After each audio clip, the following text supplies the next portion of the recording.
लोगों से मत जीते बल्कि उनके दिल को जीतिए जनाब। बहू को जला दिया, धक्का दे दिया, छत से गिरा दिया। जब सो मोटो लिया जाता है तो उसमें 3 जज साहिबान की मुशावरत हो। इन क्रीमों के जो इंग्रेडिएंट्स है इनके अंदर पोटेंट स्टेरॉइड्स डाले गए हैं।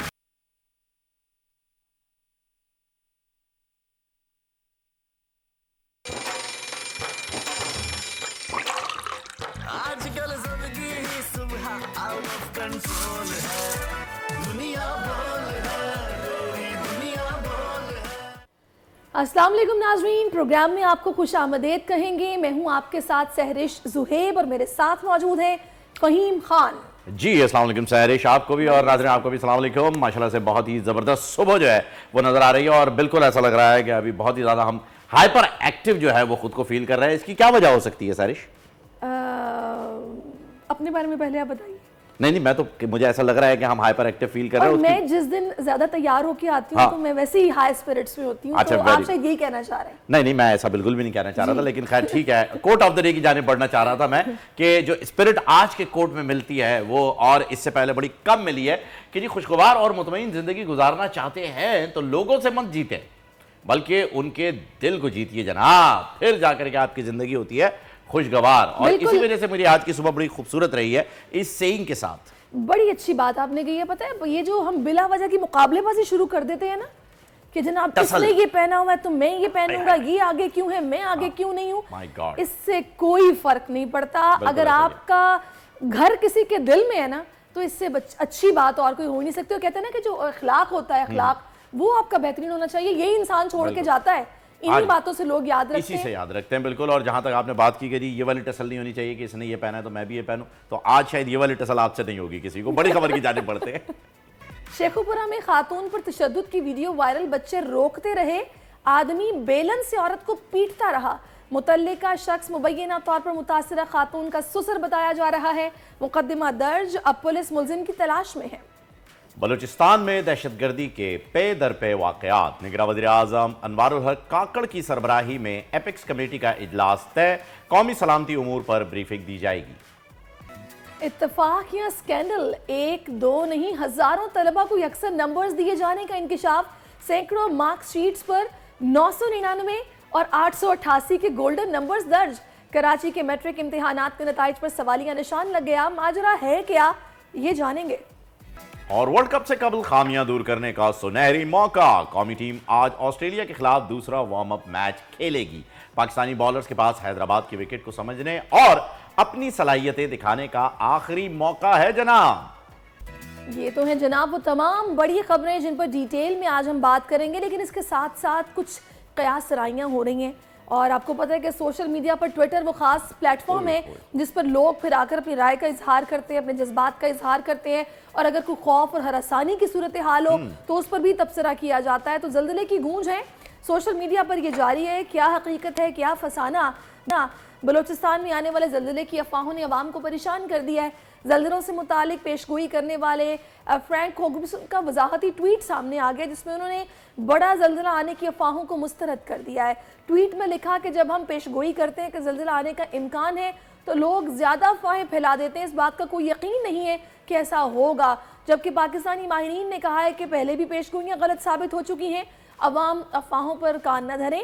और इस ट्रेंड में तकरीबन 39,000 से ज़ायद सारिफीन ट्वीट्स कर चुके हैं। और आपको पता है फ़हीम, ये भी कहा जा रहा है कि पहले टर्की में आया था और अब पाकिस्तान में आएगा। हालांकि आई थिंक सो जो मैंने सुना है जल्जला प्रिडिक्ट नहीं किया जा सकता। जल्जला प्रिडिक्ट नहीं किया जा सकता, लेकिन ये जो फ्रैंक साहब हैं इन्होंने 2 मरतबा प्रिडिक्शन दी है और दोनों मरतबा जल्जला आया है, एक सीरिया में और एक टर्की में। इस वजह से इनके ट्वीट को बहुत ज़्यादा सीरियसली लिया जा रहा था, लेकिन अब खुद इन्होंने अपने वजाहती ट्वीट के अंदर बता दिया है कि जी ऐसा कुछ नहीं है और ये कोई श्योरिटी नहीं है इस चीज़ की, ये सिर्फ उनका एक अंदाज़ा है और कोई उन्होंने नहीं बताया कि बहुत ख़तरनाक या बहुत बड़ा जल्जला आएगा। पर का कौवा बनाना जो है जी सोशल मीडिया के नेटजियंस को आता है और उन्होंने बना दिया है, जिसकी वजह से बहुत सारे लोग परेशान भी हैं। लेकिन परेशान ना हो क्योंकि अगला हैशटैग है खुशहाली की वापसी। जी हाँ नाजरीन, ये भी ट्रेंड में शामिल है।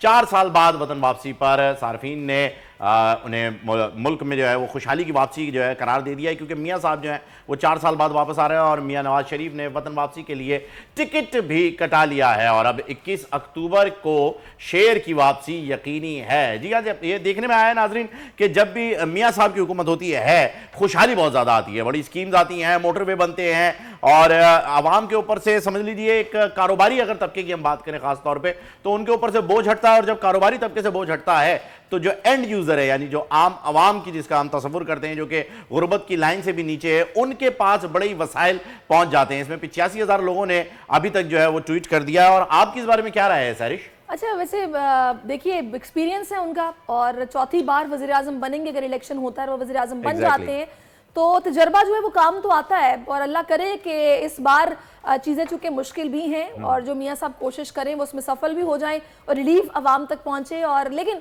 कुछ भी कहना कबल अज़ वक्त है, अभी इलेक्शन होगा, देखते हैं किस जमात को मौका मिलता है। देखते हैं किस जमात को मौका मिलता है। लेकिन अच्छी बात यह है कि जी इस वक्त पाकिस्तान की हालत हमारी क्रिकेट टीम जैसी हो चुकी है, ओपनर जा चुके हैं और हमारा मिडिल ऑर्डर जो है वो अब मियाँ साहब के ऊपर जो है वो इन्हिसार किए हुए हैं और जितने भी जय्यद सियासतदान हैं उनके ऊपर। देखते हैं क्या वजह है कि जब मैं इधर रुख करती हूँ सामने की तरफ तो ये पीछे से स्क्रीन हमारी ब्लिंक होना शुरू हो जाती है। ये बेसिकली इस पे हमने एक हिडन कैमरा लगाया हुआ है, हमारी तस्वीरें खींचता है।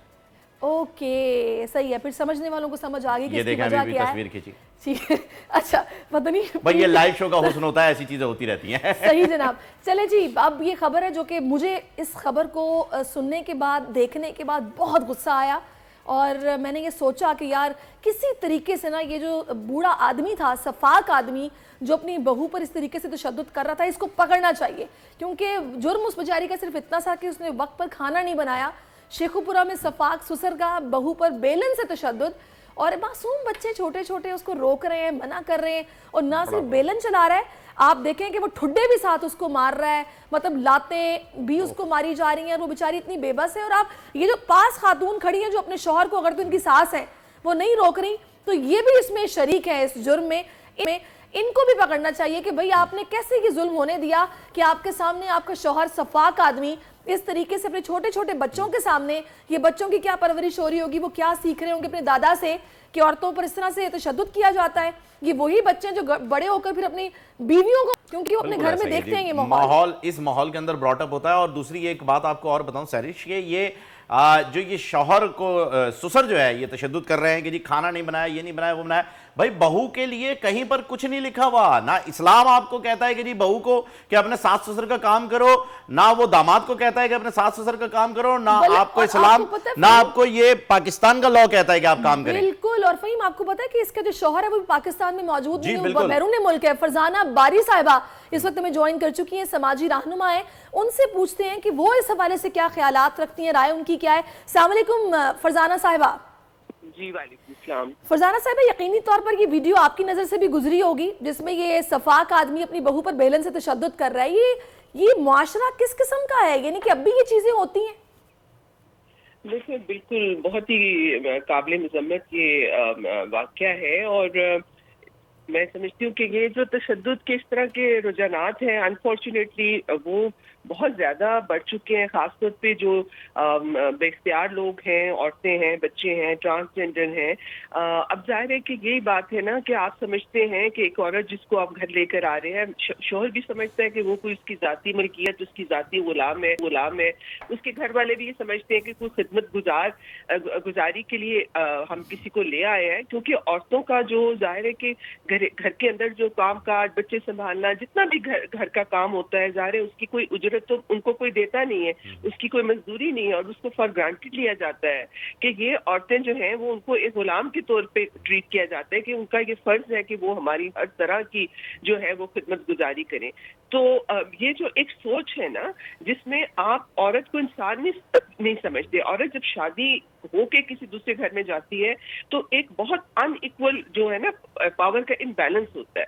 वो एक खिदमत गुजार के तौर पे, एक मातहत के तौर पे, महकूम के तौर पे जो है वो दूसरे घर में एंटर होती है, जहाँ हर बंदा उससे एक्सपेक्ट करता है कि वो उनकी खिदमत में अपनी जो कोई उसकी ज़रूरतें हैं, ख्वाहिशें हैं, उसको वो कभी भी हमेशा पीछे रखेगी और दूसरों की चीज़ों को, जो कि औरतें करती भी हैं। मतलब खवातीन जो है वो हमेशा अपनी जो है ख्वाहिशात को, ज़रूरतों को अपनी फैमिली के लिए बहुत पीछे छोड़ देती हैं, लेकिन उसके लिए मतलब बिल्कुल इस तरह फरजाना का साहिबा आपकी तशद्दुद बात है। दुरुस्त है, लेकिन यहाँ इस वाकये को अगर हम स्पेसिफिकली देखें, और ये तशद्दुद के वाकयात ये तो रिकॉर्ड हो गया, वरना ऐसे तो दिन के अंदर कोई सैकड़ों हो रहे होंगे, तो डोमेस्टिक वायलेंस का जो लॉ है वो इस बारे में क्या कहता है, ये जो किया जा रहा है, जरा उन्हें हम इस लॉ का भी तो खौफ दिलाएं जो लोग हमें देख रहे हैं और सुन रहे हैं।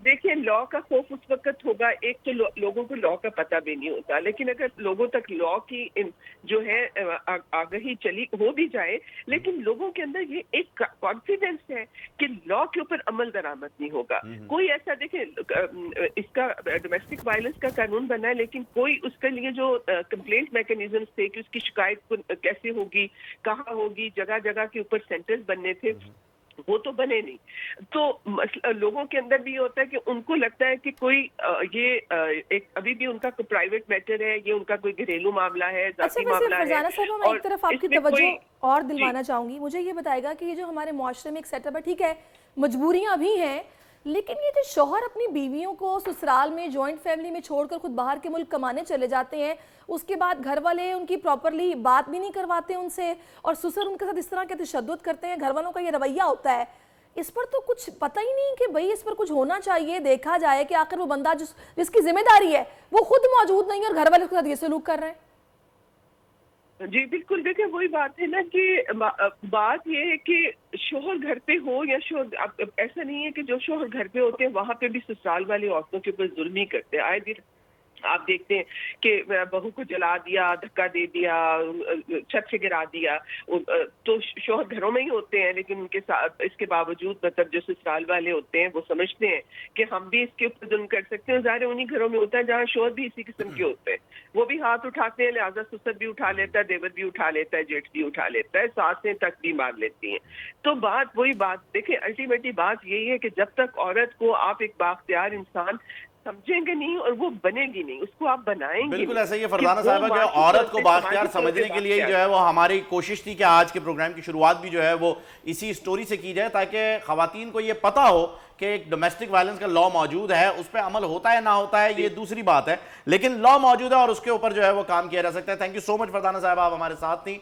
और सारिश यही वजह है कि खवातीन जो है वो इस चीज को रिपोर्ट नहीं कर पाती, उन्हें लगता ही नहीं है कि ये जुर्म है, उन्हें लगता है कि बड़े हैं मार सकते हैं, इजाजत है मार लिया नहीं। और दूसरा ये भी है कि खवातीन को डराया इतना जाता है कि भाई क्या करोगी, घर भेज देंगे, वाले भी नहीं रखेंगे। खैर इस पर अगर सजाएं होंगी तो ये जुल्म बंद होगा। अब एक अहम खबर है जो कि आपके साथ शेयर करनी है, बड़ी अदालत में बड़ी समाअत आज होगी। सुप्रीम कोर्ट में प्रैक्टिस एंड प्रोसीजर एक्ट के खिलाफ दरखास्तों पर समाअत होगी। चीफ जस्टिस पाकिस्तान काजी फाइज ईसा की सरबराही में फुल कोर्ट बेंच सुबह 9:30 बजे ये समाअत करेगा। अदालती कार्रवाई बराह रास्त नशर की जाएगी। तहरीक इंसाफ ने केस से मुतालिक इजाफी दस्तावेजात सुप्रीम कोर्ट में जमा करा दी हैं और इसी पर बात करने के लिए सीनियर एनालिस्ट नज़ीर लगारी साहब इस वक्त हमें ज्वाइन कर चुके हैं। लगारी साहब, सबसे पहले तो मैं चाहूंगी कि अगर आप थोड़ा सा तबसरा दीजिएगा, ये पाकिस्तान की हिस्ट्री में पहली बार हो रहा है कि किसी केस की समाअत को बराह रास्त नशर किया जा रहा है, इसका इम्पैक्ट आप क्या देख रहे हैं? ये जब पहली दफा इसकी समाअत शुरू हुई थी चीफ जस्टिस के अगले रोज, तब भी बराह रास्त ही नशर की गई थी और यही केस था, इस पर बात हो रही थी। तो जो कुछ भी बहस हुई वो हमारे सामने थी। इससे कोई फर्क नहीं पड़ता है, लेकिन मसला ये है कि क्या कोर्ट को या किसी भी इदारे को, फर्द को तमाम अख्तियारात एक फर्द के हाथ में होने चाहिए या नहीं होने चाहिए। पहली बात ये कि डाइवर्सिटी ऑफ द ओपिनियन को एडजस्ट करना चाहिए या नहीं करना चाहिए, ये एक अहम बात है। बात यह है कि क्या कोई भी हो, अगर कोई सदर ममलिकत है या वज़ीर आज़म है या चीफ जस्टिस है या आर्मी चीफ है, उसके अंदर उसकी ज़ात के अंदर एक मुतलक़ अलानियत होनी चाहिए नहीं होनी चाहिए, इस पर बात होगी। ये जो प्रैक्टिस एंड प्रोसीजर एक्ट है, इसके बारे में तो ये कहा गया था कि जनाब जब सो मोटो लिया जाता है तो उसमें 3 जज साहिबान की मुशावरत हो जो मोस्ट सीनियर हैं सुप्रीम कोर्ट में। इसमें कोई ऐसी बात नहीं थी जिस पर जो है वो एतराज़ किया जाता, लेकिन वो हुआ और उसको रिजेक्ट किया गया था। लगारी साहब मेरे कहने का मकसद ये था कि बिल्कुल आपने सही कहा कि पहली इसकी जब समाअत हुई तो वो भी बराह रास्त नशर की गई, सब लोगों ने, पूरी पाकिस्तानी कौम ने क्या, बाहर भी लोगों ने देखी, अभी भी इसको नशर किया जाएगा। मेरा कहने का मकसद ये था कि इसके अलावा और भी बहुत सारे केसेस हैं जो कि बड़ी अहमियत के हामिल हैं।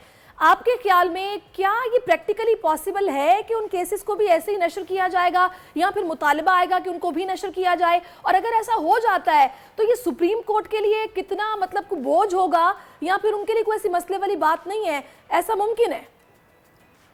नहीं, मेरा ख्याल है कि अदालतें जिस तरह से दुनिया में काम करती हैं हमें भी उसी तरह काम करना चाहिए। हमें ओवर एक्टिविज्म भी नहीं करनी चाहिए, हमें चीज़ों को दबा भी नहीं देना चाहिए। ये भी पता ना चले कि जनाब ये जो केस, किसी भी केस की समाअत हुई है वो इम्पार्शल हुई है या नहीं हुई है, या वो मैनिपुलेटेड हुई है या किसी ने उसको मैनिपुलेट कर लिया, तो इस तरह की चीज़ लोगों के सामने होना चाहिए। अब पहले मीडिया बैठता है और मीडिया उसको रिपोर्ट भी करता है तो उससे चीज़ें सामने आती हैं। लेकिन अगर लाइव नशर हो तो मासेस भी देख रहे होंगे, लेकिन मासेस कब तक देखेंगे? फिर वो लोग जाएंगे जिनका अपना इंटरेस्ट होगा, जिसका केस होगा वो देख रहा होगा। तो अगर आप कर भी नहीं तो उससे कोई फर्क नहीं पड़ता है। एक अरसे के बाद सोसाइटीज की आदी हो जाती है और चीजें चलना शुरू हो जाती हैं।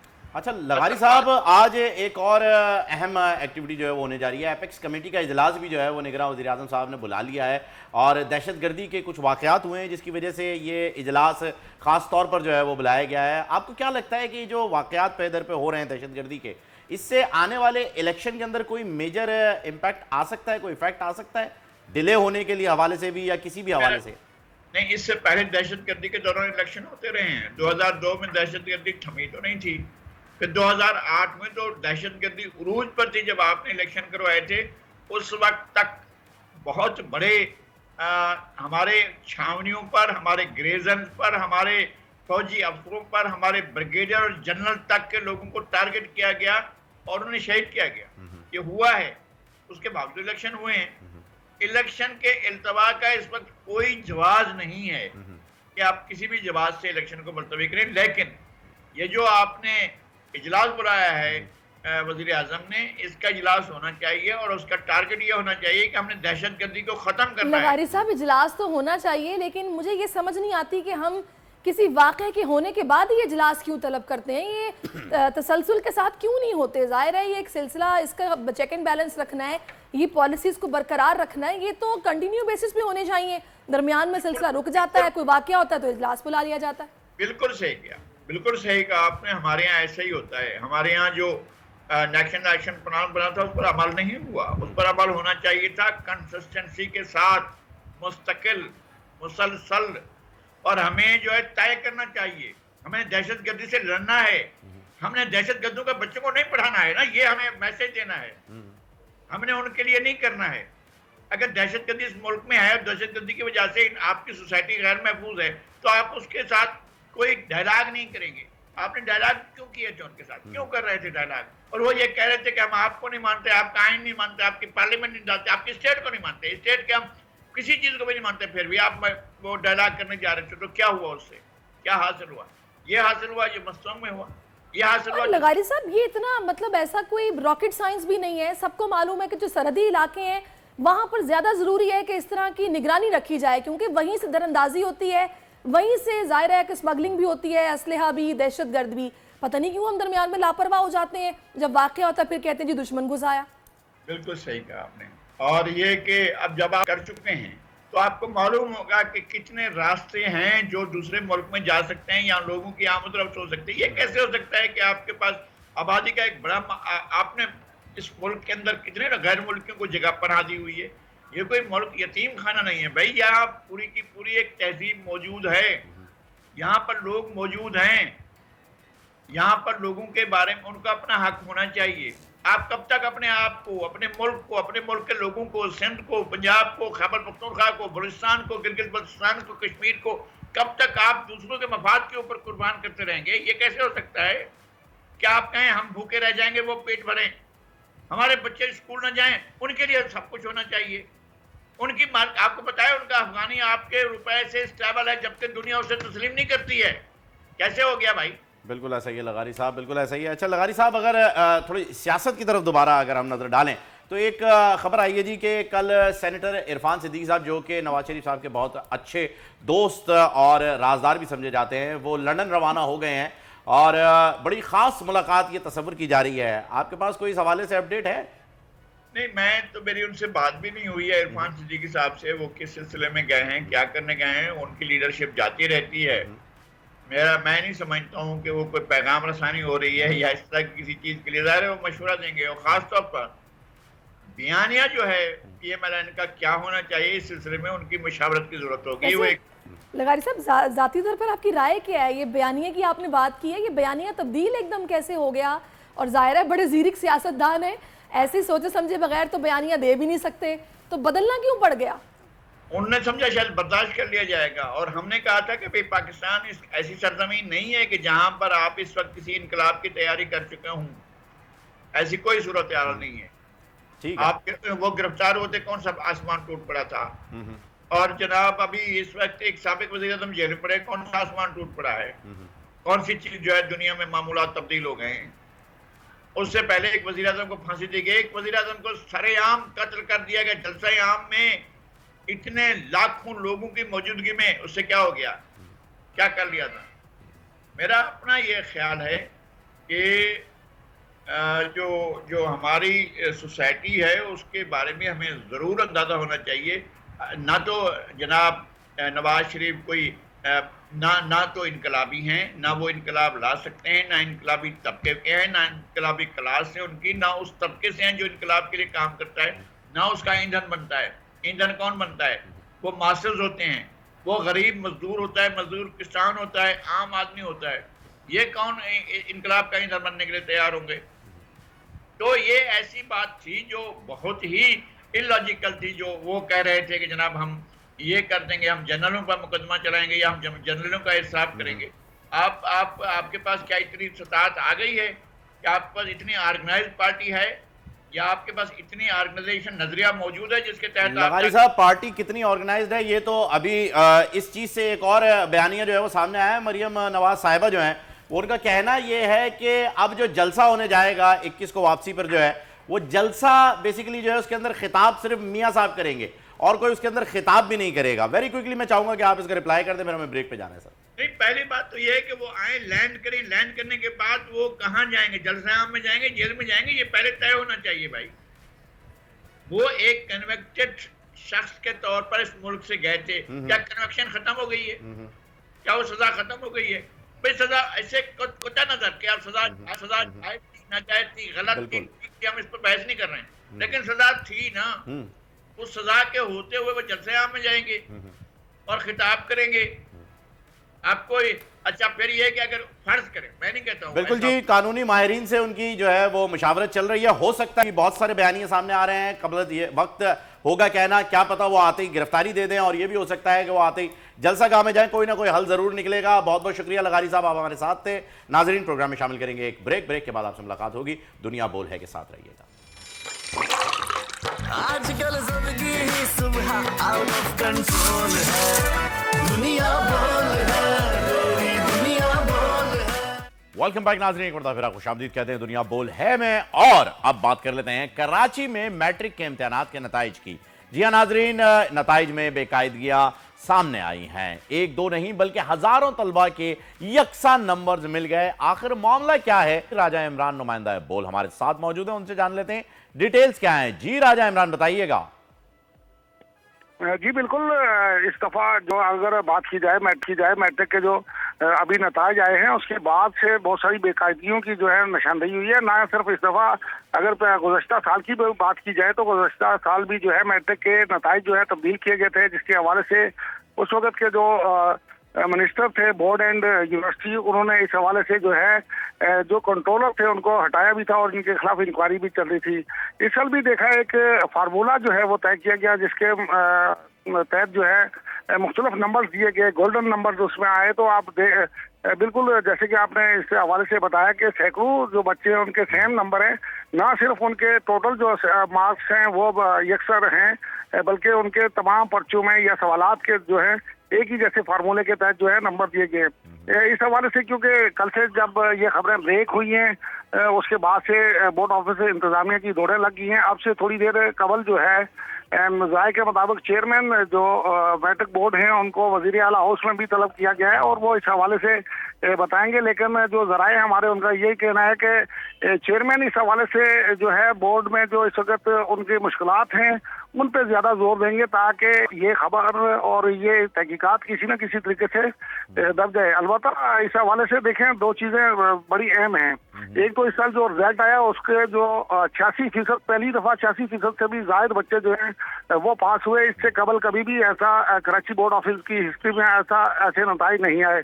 और दूसरी चीज ये है, गजट के हवाले से गजट बुक इस दफा जो है वो नहीं छापेगी। इस हवाले से जो है बोर्ड ऑफिस की इंतजामिया ये जरूर कहती है कि वो कागज ना होने की वजह से छपा, लेकिन ये कोई ऐसा रीजन नहीं है जिसको माना जाए। और ये भी बताइएगा राजा साहब कि ये जो गोल्डन नंबर की साइंस है ये क्या है? मतलब क्या ये आप एक मखसूस रकम दे के गोल्डन नंबर हासिल करते हैं? ये कोई इस तरह का गेम हुआ है, कोई रैकेट है जो कि आपसे ये पैसे लेता है, रकम लेता है और फिर आपको ये नंबर देता है? क्योंकि तकरीबन 1500 बच्चे ऐसे हैं जिनके नंबर्स 999 या 888 आए। बाकी में तो चलें फ्लैक्चुएशन टोटल के अंदर हो सकती है, जस्टिफाई की जा सकती है, लेकिन ये गोल्डन नंबर को कैसे किया जाए? देखिए, बिल्कुल ये एक फार्मूला जो तय किया गया, बिल्कुल इसके हवाले से जो है मुख्तलिफ किस्म के एजेंट जो हैं, एजेंट माफिया वो सरगर्म रही है। और बिल्कुल रात गए तक इस हवाले से जो है हमारे जराए का ये कहना है कि रात गए तक नताइज जो है बनते रहे गोल्डन नंबर के हवाले से। और ए ग्रेड, बी ग्रेड और तमाम ग्रेड्स के जो हैं वो जो फी पर्चे के पैसे भी तय किए गए। मुबैना तौर पर इस हवाले से हमारे जराए का ये भी कहना है कि ये लास्ट रात को जो है नंबर दिए गए। ये गोल्डन नंबर क्या देखें, यक्षद नंबर है। अगर किसी के 904 हैं तो वो सैकड़ों बच्चे हैं जो 904 हैं। इसी तरह से जो और नंबर्स हैं वो भी सैकड़ों बच्चे हैं। तो उसके लिए एक फार्मूला तय किया गया कि इतने बच्चों को ऐसे नंबर दिए जाएंगे, तो उस फार्मूले के तहत नंबर तो जरूर दे दिए गए। लेकिन नहीं, फार्मूला लग गया है, लेकिन ये ऐसा लग रहा है कोई ये 10 नंबरी टाइप का फार्मूला लगा है जिसके जरिए आगे पता नहीं बच्चों का क्या हो। बस कहने का मकसद यही है कि फिलहाल तो मैट्रिक के इम्तिहानात हैं, आगे जाके इन्हीं बच्चों ने इंजीनियर बनना है, फिर डॉक्टर बनना है, किसी का ऑपरेशन करना है। तो ये सोच समझ के अभी से इनकी बुनियाद रखिए कि अगर बुनियादें कमजोर होंगी तो इमारत ज्यादा देर तक टिक नहीं पाएगी। बहुत शुक्रिया राजा इमरान, हमारे साथ थे आप। नाजरीन, अब बात कर लेते हैं कि ऐसे मसले की जो न जाने क्यों लोगों के अंदर जो है वो अपने आप को खूबसूरत बनाने की वजह से खुद साख्ता तौर पर जो है वो ऐड कर लिया गया है। आजकल रंग गोरा करने वाली क्रीम और उनके साथ मुख्तलिफ किस्म के जो ट्रीटमेंट फैशन में आ गए हैं। और लेकिन कुछ इतलात ऐसी भी हैं कि रंग गोरा करने वाली ये जो वाइटनिंग क्रीम्स के इस्तेमाल से जिल्द का कैंसर होने का चांस बहुत ज़्यादा बढ़ जाता है। इसमें शायद मरकरी होता है और इसमें 2-3 किस्म के जो हैं वो एसिड्स शामिल होते हैं। इन क्रीमों का इस्तेमाल कैंसर और दूसरी बीमारियों की वजह बन सकता है। और अगर ऐसा है तो पाकिस्तान में 200 किस्म की रंग गोरा करने वाली गैर मयारी क्रीमों को मार्केट में आने से रोकने की जिम्मेदारी आखिर किसकी है? और इसी सिलसिले में जो है वो हमें ज्वाइन कर लिया है डॉक्टर बिलाल शम्स जो है वो हमारे साथ हैं, उनसे बात करते हैं। अस्सलाम वालेकुम डॉक्टर साहब। वालेकुम अस्सलाम। डॉक्टर साहब सबसे पहले तो मुझे ये बताइएगा, ये जो रंग गोरा करने के लिए क्रीमें इस्तेमाल होती हैं, इन्हें लगाने के फौरन बाद जो है 5 मिनट के बाद आपका रंग सफेद हो जाता है चूने जैसा, ये तो है फैक्ट कि ये हो रहा है। तो ये क्या ऐसी इसके अंदर चीज शामिल है, क्या केमिकल शामिल है जो कि आपकी स्किन को इतना थिन कर देता है, इतना बर्न कर देता है, जिसकी वजह से आप वक्ती तौर पे तो खुद को गोरा महसूस करते हैं लेकिन ये आगे चल करके कैंसर का बायस बन जाता है? जी, आपने बहुत अच्छा सवाल किया और ये पब्लिक अवेयरनेस के लिए बहुत ज़रूरी है। ये रंग गोरा करने का जो रुझान है ये हमारे रीजन में बहुत ज़्यादा है और अनफॉर्चुनेटली इस पे कोई चेक नहीं है। सो इन क्रीमों के जो इंग्रेडिएंट्स है इनके अंदर पोटेंट स्टेरॉइड्स डाले गए हैं और अफसोस की बात ये कि पोटेंट स्टेरॉइड्स के साथ साथ एक और खतरनाक केमिकल जिसको मर्करी कहते हैं जो कि बेसिकली जहर है, वो भी इसके अंदर शामिल किया गया है।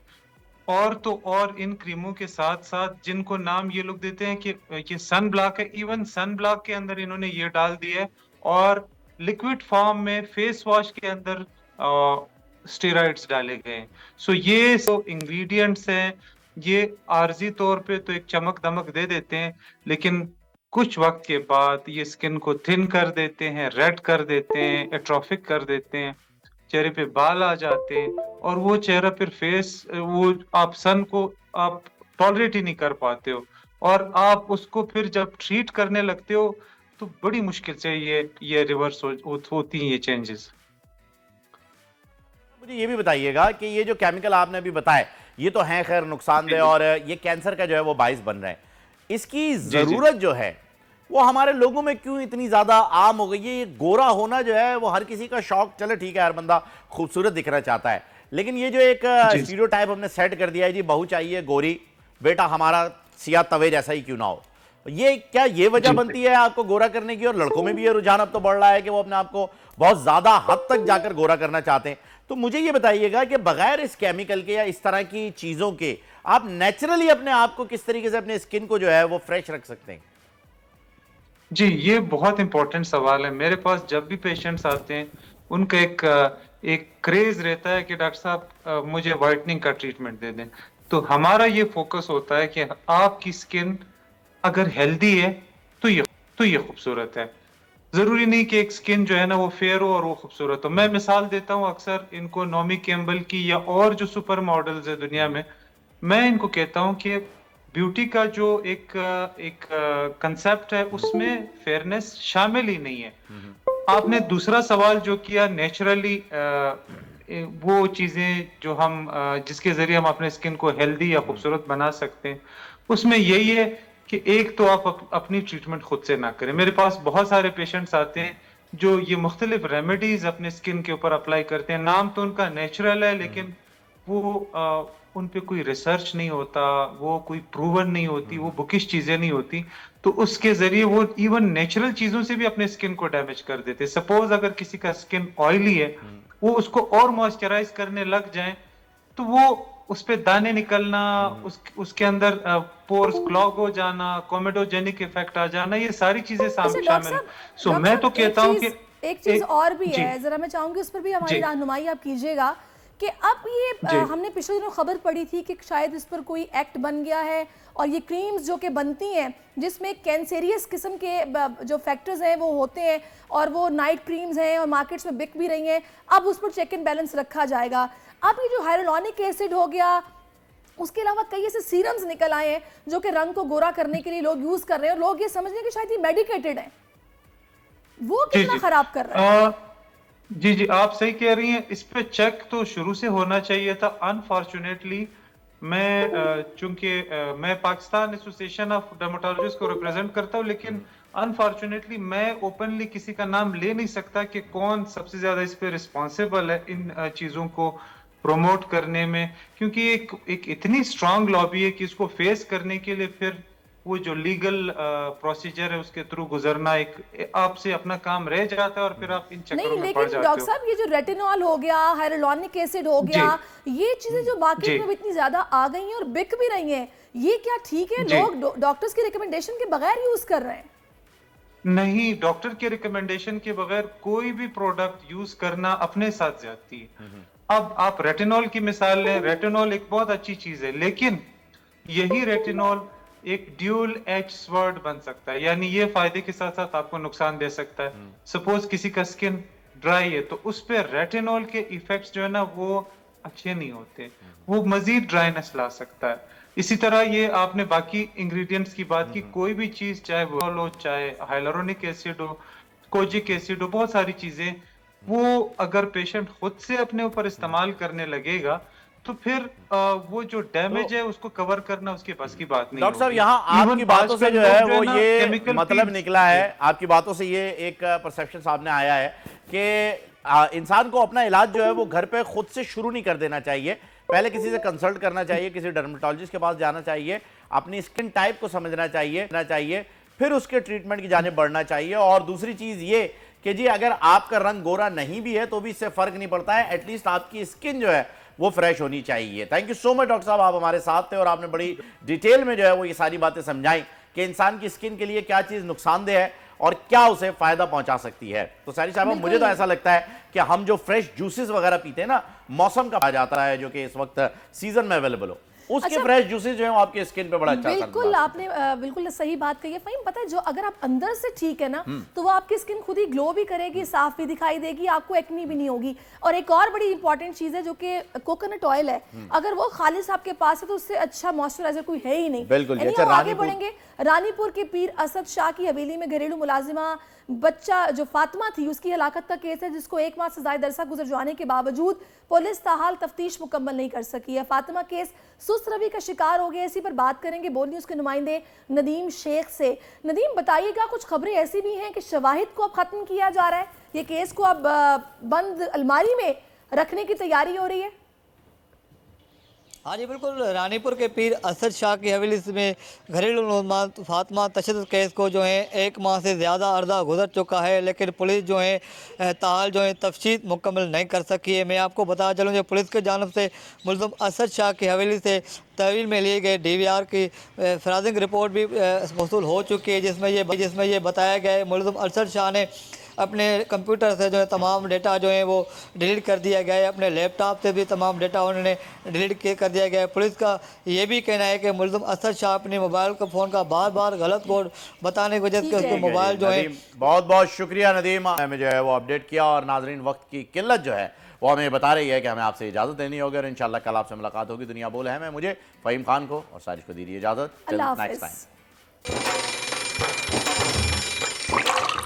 आजकल सबकी ही सुबह आउट ऑफ कंट्रोल है, दुनिया बोल है, पूरी दुनिया बोल है। सब्सक्राइब करें और बेल दबाएं ताकि कोई खबर रह न जाए।